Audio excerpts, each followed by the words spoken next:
Good morning students. पिछली जितनी भी क्लासेस अपनी हुई हैं अब तक उनमें कुल मिलाकर के हमने 5 टर्म्स जो हैं वो डिस्कस कर ली हैं जो कि हमारे अकाउंट्स में काम आएंगे। आज हम कुछ और टर्म्स को डिस्कस करेंगे, जैसे रॉ मटेरियल क्या है, फिनिश गुड क्या है और स्टॉक क्या होता है अकाउंट्स की भाषा में। तो जी शुरू करते हैं रॉ मटेरियल से। तो बेटा रॉ मटेरियल क्या है, हिंदी में अपन बोलते हैं इसे कच्चा माल। किसी भी पर्टिकुलर प्रोडक्ट को बनाने के लिए कोई ना कोई मटेरियल यूज होता है। जैसे फर्नीचर बनाने के लिए लकड़ी का यूज होता है, प्लास्टिक का फर्नीचर बनाने के लिए प्लास्टिक का यूज होता है, रबर प्रोडक्ट्स बनाने के लिए जो है टायर बनाने के लिए जैसे रबर का इस्तेमाल किया जाता है। तो ऐसे बहुत सारे रॉ मटेरियल हैं जिनको फिनिश गुड्स तैयार करने में, किसी भी चीज़ को बनाने में इस्तेमाल किया जाता है। चलिए तो अपन एग्जांपल लेते हैं प्लास्टिक के फर्नीचर का। प्लास्टिक का फर्नीचर मीन्स प्लास्टिक की चेयर आप सभी के घर में होगी, या प्लास्टिक वाटर बॉटल की बात हम करें, या प्लास्टिक के लंच बॉक्स की हम बात करें, तो ये क्या है, फिनिश गुड्स है। ये बिल्कुल तैयार कंडीशन में है, पर ये कहीं ना कहीं प्रोसेस हुए होंगे, किसी ना किसी फैक्ट्री में ये बने होंगे। इनको बनाने के लिए जो कच्चा माल था वो था प्लास्टिक। ठीक है, प्लास्टिक कच्चा माल था, बनके भी तैयार प्लास्टिक की चीज हुई है। ऐसा कैसे, ध्यान से सुनिए। क्या होता है, प्लास्टिक को बहुत हाई टेम्परेचर पर पिघलाया जाता है और उसको पिघलाने के बाद एक डाई जिसे अपन बोलते हैं सांचा, एक डाई में डाला जाता है जिससे कि वो उस डाई का शेप ले लेती है। ठीक है, अगर आप अपने लंच बॉक्स को देखें तो उसमें क्या होगा, कहीं ना कहीं आपको एक डॉट मिलेगा, बिल्कुल पॉइंटेड। या वाटर बॉटल देखें तो वाटर बॉटल के बॉटम में आपको एक पॉइंट मिलेगा जहां से लिक्विड फॉर्म में प्लास्टिक डाई में आता है और उस शेप को ले लेता है। तो प्लास्टिक को पिघला करके आप किसी भी शेप का कोई भी प्रोडक्ट बना सकते हो। प्लास्टिक की जो बॉल होती है उन पर भी आपने देखा होगा एक छोटा सा डॉट होता है, वहां से उस डॉट से के बराबर जो होल होता है मशीन में, उसमें से लिक्विड प्लास्टिक आता है जो कि उस शेप में बन जाता है जैसा शेप का डाई आप उसमें लगाते हैं। चलिए, तो यहाँ पर जो प्लास्टिक के प्रोडक्ट्स बनाने के लिए जो रॉ मटेरियल है वो भी प्लास्टिक है। प्लास्टिक होता है छोटे छोटे दानों में, जैसे दाल होती हैं, अपने दाल के बराबर के छोटे छोटे प्लास्टिक के दाने होते हैं जिन्हें आप मेल्ट करते हैं हाई टेम्परेचर पर, और उसके बाद उनको कोई भी शेप आप देना चाहें, water bottle, plastic ball, lunch box, plastic furniture, कुछ भी बनाना चाहें बना सकते हैं। तो जी प्लास्टिक के फर्नीचर के लिए रॉ मटेरियल जो है वो प्लास्टिक है।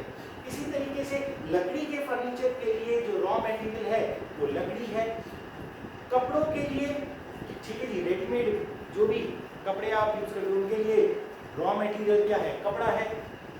चलिए आगे की चर्चा अपन करते हैं। ये रॉ मटेरियल जो है वो एप्लीकेबल होगा किसी मैन्युफैक्चरिंग ऑर्गेनाइजेशन में, क्योंकि कोई भी ट्रेडर जो कि तैयार माल की खरीद बेच करता है उसके लिए तो कोई भी रॉ मटेरियल वो अपनी दुकान में रखेगा ही नहीं, क्योंकि वो कुछ बना तो रहा नहीं है। तो जो भी वो बेचेगा वो रेडी फॉर्म में होगा, फिनिश गुड की फॉर्म में होगा। तो रॉ मटेरियल जो है वो यूज किया जाता है मैन्युफैक्चरिंग ऑर्गेनाइजेशंस के थ्रू। ठीक है, निर्माण इकाइयों के द्वारा कच्चे माल का इस्तेमाल किया जाता है। देखिए, it refers to the base material, वो बेस मटेरियल जो कि फिनिश गुड को बनाने के लिए सबसे जरूरी है। ठीक है जी, it refers to the base material from which finished goods are manufactured. ठीक है, वो बेस मटेरियल जिससे कि हम गुड्स को तैयार करेंगे उसे ही रॉ मटेरियल कहा जाता है। देखिए वाटर बॉटल्स, एग्जांपल देखिए, water bottles are made from plastics. Water bottle जो भी प्लास्टिक की वाटर बॉटल्स है वो प्लास्टिक से बनाई जाएंगी। In this case water bottles are finished good. तो ऐसी सिचुएशन में वाटर बॉटल जो बनके तैयार होंगी वो तो कहलाएंगी फिनिश्ड गुड्स, और whereas plastics are raw material, और जो प्लास्टिक यूज किया है उनको बनाने के लिए वो कहलाएगा रॉ मटेरियल।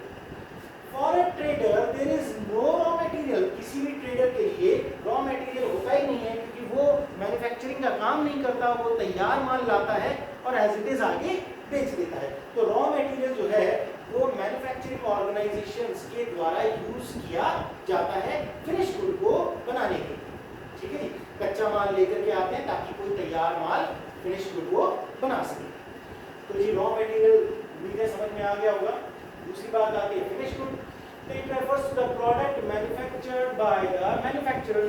फिनिश गुड का मतलब है उस प्रोडक्ट से जो कि एक मैन्युफैक्चरर ने मैन्युफैक्चर किया, एक निर्माणी इकाई द्वारा जो माल तैयार किया गया, जो तैयार माल है उसे अपन फिनिश गुड या तैयार माल कहते हैं। For a trader the goods purchased and sold by him are called finish good. एक ट्रेडर क्या करता है, ठीक है जी, एक ट्रेडर जो है, जो व्यापारिक गतिविधि कर रहा है, वो तैयार माल लेकर के आता है और वैसे का वैसा आगे बेच देता है, ठीक है। तो अगर मान के चलिए आप किसी फर्नीचर के शोरूम में जाएंगे तो वहां पर आपको बिल्कुल आइटम जो है बिल्कुल रेडी मिलेगा, क्योंकि वो ट्रेडर तैयार माल लेकर के आया है और तैयार ही उसको एज इट इज कंडीशन में आगे बेच देगा। जैसे मोबाइल फोन का डीलर था, मोबाइल फोन का डीलर तैयार मोबाइल फोन लेकर के आता है, उसे आगे सेल आउट कर देता है। बात आती है स्टॉक की कि स्टॉक क्या होता है। तो जी ध्यान दीजिए, रॉ मटेरियल हो या फिनिश गुड हो, अगर एक पर्टिकुलर टाइम पीरियड के बाद आपके पास बचे रह जाते हैं, जैसे मान के चलिए हम कहें कि साल की शुरुआत में हम 1 लाख यूनिट्स किसी प्रोडक्ट की परचेज करके लेकर के आए थे बेचने के लिए, 1 लाख यूनिट्स परचेज करके लेकर के आए थे, या एक मैन्युफैक्चरिंग ऑर्गेनाइजेशन 1 लाख किलो माल खरीद करके लेकर के आई, ठीक है। 1 लाख किलो ज्यादा हो गया, बट अब चलने दीजिए इसी को ही। 1 लाख यूनिट्स फिनिश गुड्स की हो या 1 लाख किलो रॉ मटेरियल हो किसी मैन्युफैक्चरिंग ऑर्गेनाइजेशन के लिए, और इन्होंने 80% जो है सेल आउट कर दिया, या मैन्युफैक्चरिंग ऑर्गेनाइजेशन ने 80% रॉ मटेरियल जो है वो यूज कर लिया प्रोडक्ट को बनाने में।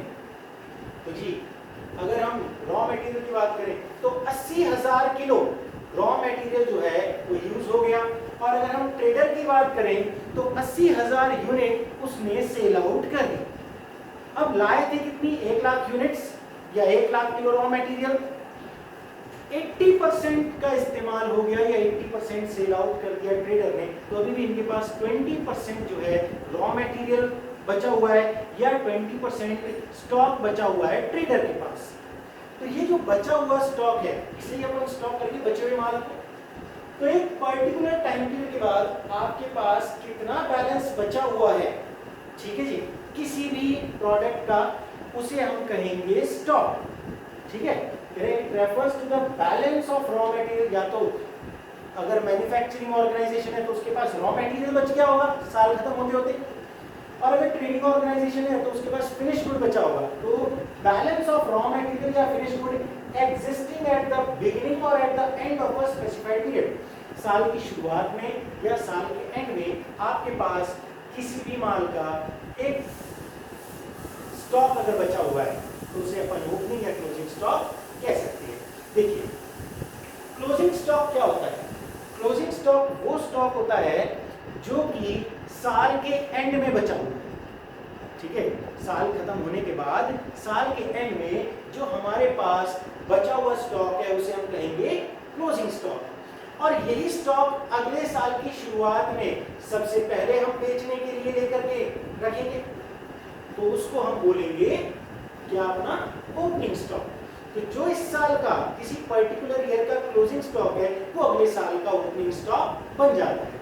देखिए stock in the beginning of the period, साल की शुरुआत में जो हमारे पास स्टॉक है उसे ओपनिंग स्टॉक कहेंगे, साल के एंड के स्टॉक को अपन क्लोजिंग स्टॉक कहेंगे। कहते मिस्टर इने परचेज किया 10,000 किलो शुगर इन 2018, 10,000 किलो चीनी मिस्टर इने परचेज किया 2018 में, and he sold 8,000 kg through out 2018। पूरे 2018 में, पूरे साल में उसने सिर्फ 8,000 किलो चीनी बेची है। तो ऐसी सिचुएशन में 2,000 किलो चीनी बची हुई है उसके पास। In this case the stock on 31 December 2018, हम ये मान के चलते हैं कि साल शुरू हो रहा है कि 1 जनवरी 2018 को और खत्म हो रहा है 31 दिसंबर 2018 को। तो पूरे साल में खरीदी थी चीनी 10,000 किलो की, 8,000 किलो चीनी उसने बेच दी, और 2,000 किलो चीनी जो 31 दिसंबर दिसंबर 2018 को उसके पास है उसे अपन कहेंगे क्लोजिंग स्टॉक। और यही क्लोजिंग स्टॉक अगले दिन मतलब नए साल की शुरुआत पर 1 जनवरी 2019 को यही क्लोजिंग स्टॉक ओपनिंग स्टॉक बन जाएगा।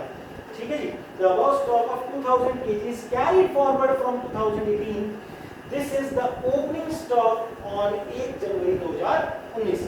तो साल खत्म होने के बाद अगले साल की शुरुआत में जो पिछले साल का क्लोजिंग स्टॉक था वो ओपनिंग स्टॉक बन जाएगा। ठीक है जी। तो ये तीनों टर्म उम्मीद है आपको समझ में आ गई होंगी। हिंदी मीडियम वाले बच्चे लिंक देख लीजिएगा डिस्क्रिप्शन में। ठीक है जी। तो आज के लिए इतना ही रखते हैं।